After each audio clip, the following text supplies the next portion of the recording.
Assalamualaikum. Nyolong bite kepada ejen-ejen nang pukai mai di kampung kon bekwa waceh kedih jamita urang inang janda anak-anak gadisnya hanam ho taju di kampungnya urang gatin.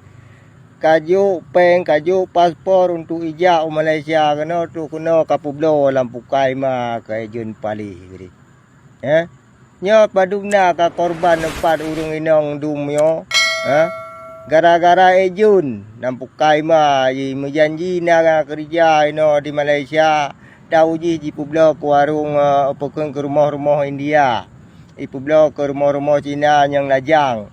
haram jadah palih di kampung kayak pengut urang kampung sampai mulai ni nek ke broje urang temengut nampukai ma ke sampai orangnya wakak temengut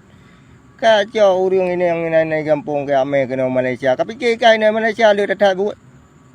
ilong kabeh kuja ku ure nang dung kata lantar ana momban pi yang ku udu bodi Johor bodi Pahang bodi Kelantan ni de umang wa nang lautan tawid inang ge nang padu nyam nyona urang inang ane pu inang yang kena jak menyona ma mentang ayah ne tham ayah ben bijak kena Malaysia ni nang ipur kota yang paling tat-tat ejun yang pur kota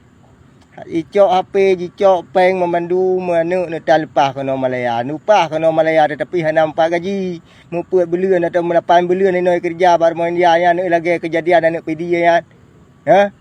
yang nan dengar video anak PD nan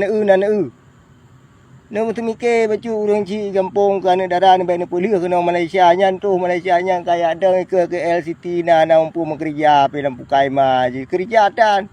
ke buat ngagam rata hotel tu me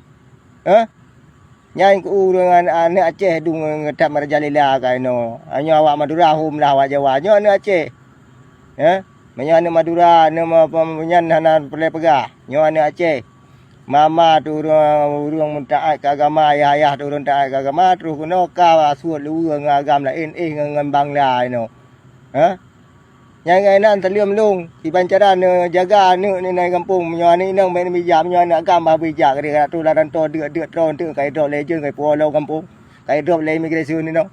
pulau nang gro krim menyo napeng dah tubuh nang peng tablo tiket nyana ke tak nyai lung hai lung tu ai no lung kerja no